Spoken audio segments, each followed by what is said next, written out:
Salam damai dan sejahtera di dalam nama Tuhan Yesus Kristus. Firman Tuhan malam ini untuk kita renungkan dari surat Yakobus pasal 1 ayat 1 sampai 8. Demikianlah firman Tuhan. Salam dari Yakobus, hamba Allah dan Tuhan Yesus Kristus, kepada kedua-belas suku di perantauan. Saudara-saudaraku, anggaplah sebagai suatu kebahagiaan apabila kamu jatuh ke dalam berbagai-bagai pencobaan. Sebab kamu tahu bahwa ujian terhadap imanmu itu menghasilkan ketekunan.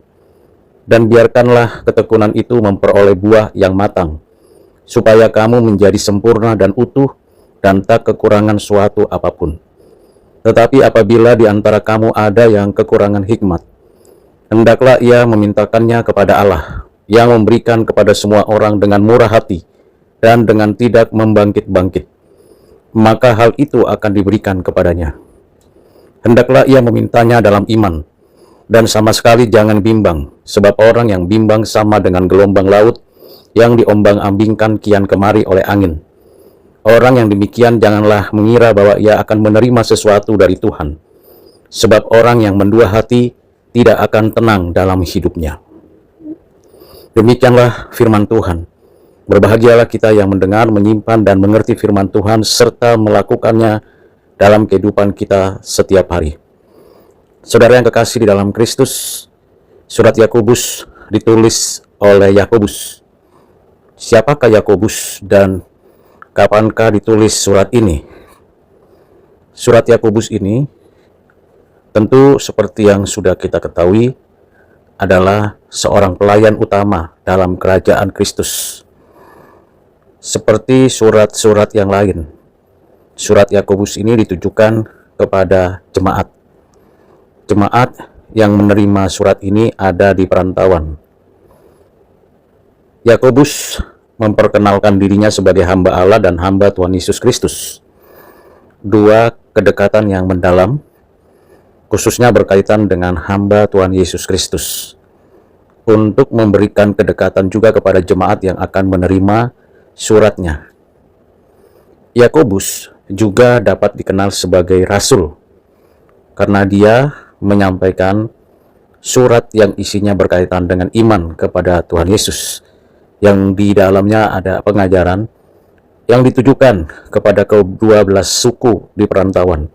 Yang dimaksud ke-12 suku tersebut ialah orang-orang Israel yang dalam keadaan di berbagai tempat.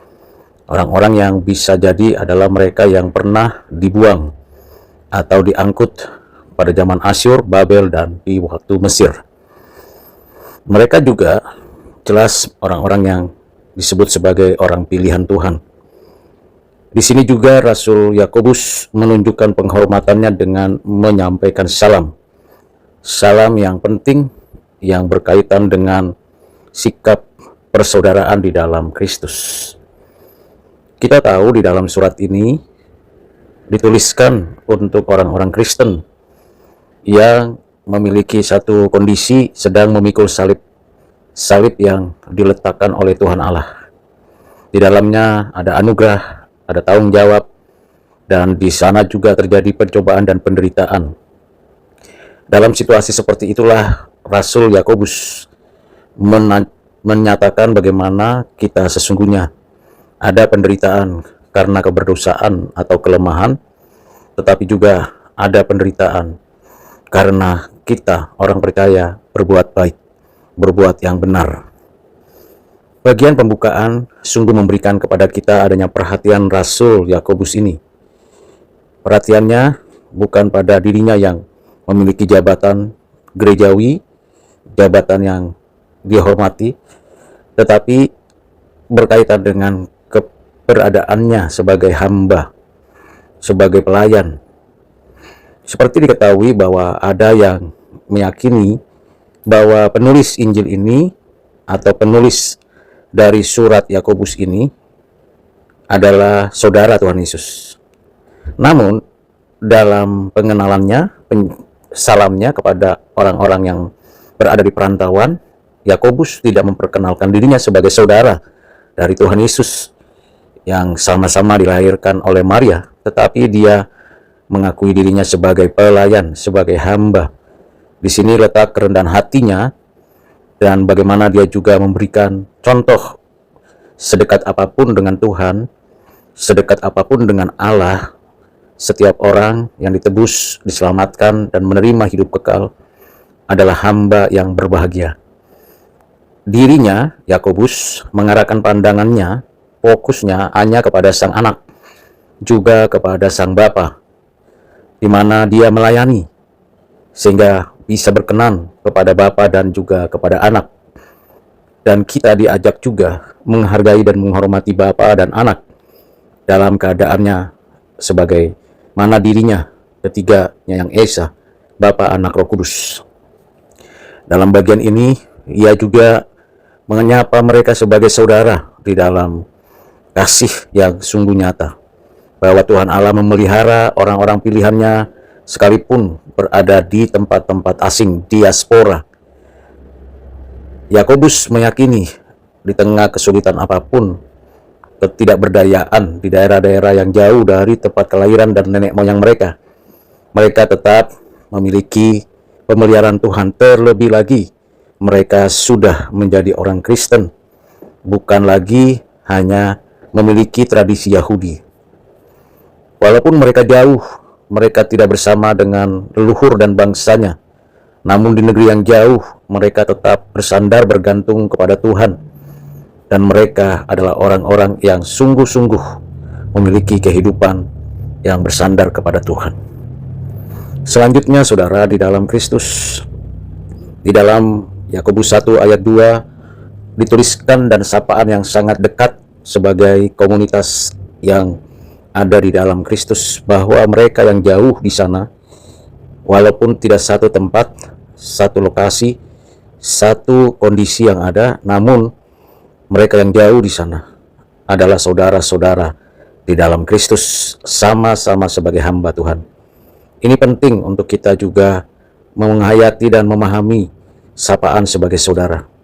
Kadangkala yang dekat bukan yang disebut saudara, bukan juga yang jauh disebut bukan saudara.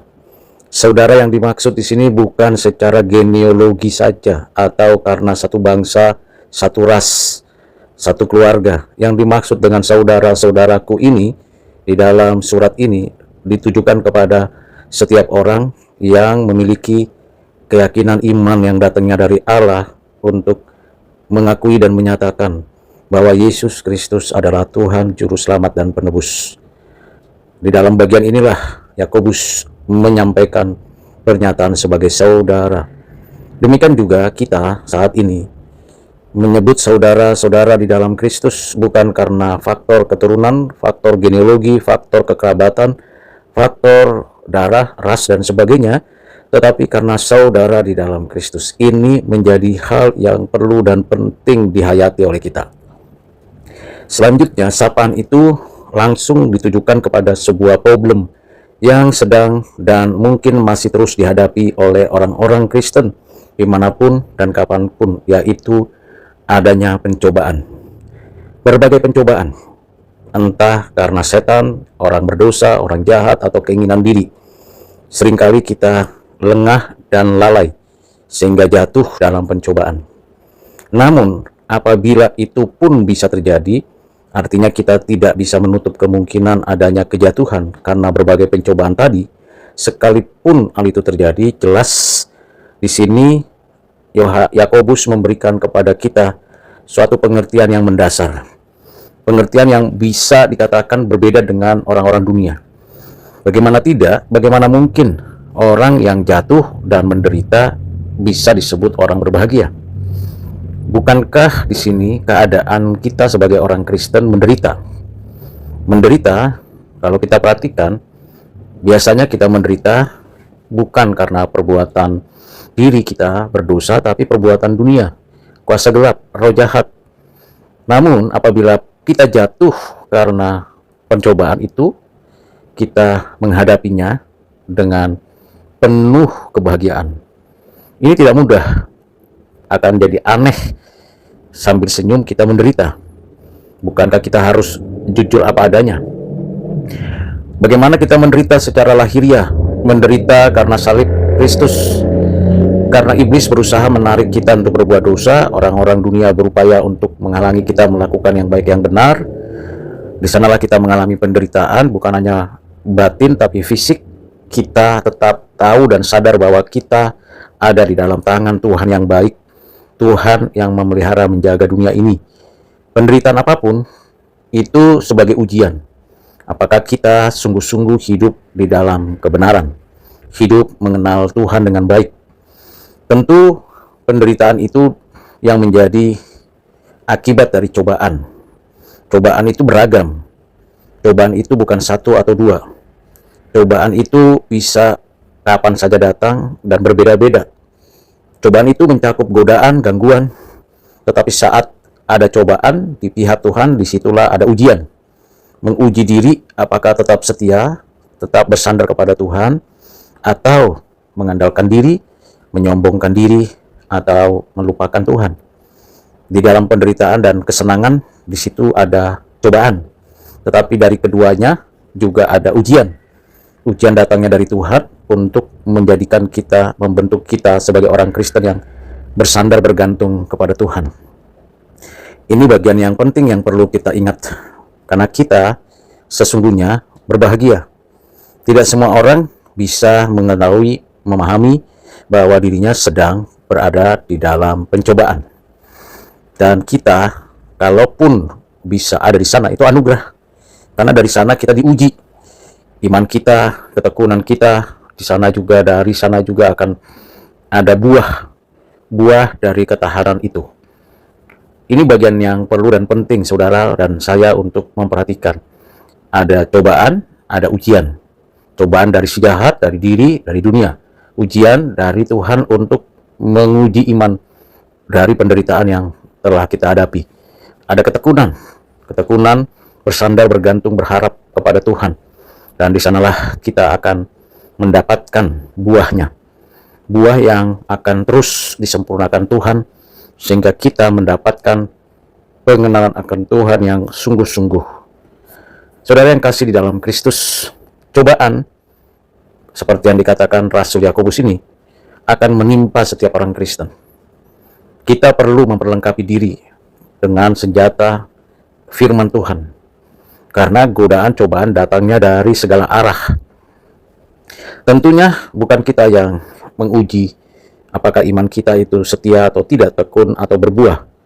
Yang menguji adalah Tuhan di tengah cobaan dan derita itu. Dalam bagian ini tentu kita membutuhkan anugerah dan tanggung jawab di masa pencobaan dan penderitaan. Kita akan terus bertumbuh dan mengenal Tuhan dengan baik ketika berada di dalam penderitaan itu. Yakobus mengatakan bahwa kalau kita mengalami itu, kita seharusnya menyadari bahwa itu adalah kebahagiaan. Kita sebagai orang Kristen, menurut Matthew Henry, tidak boleh tenggelam dalam kesedihan dan putus asa ketika menghadapi berbagai cobaan, godaan, gangguan.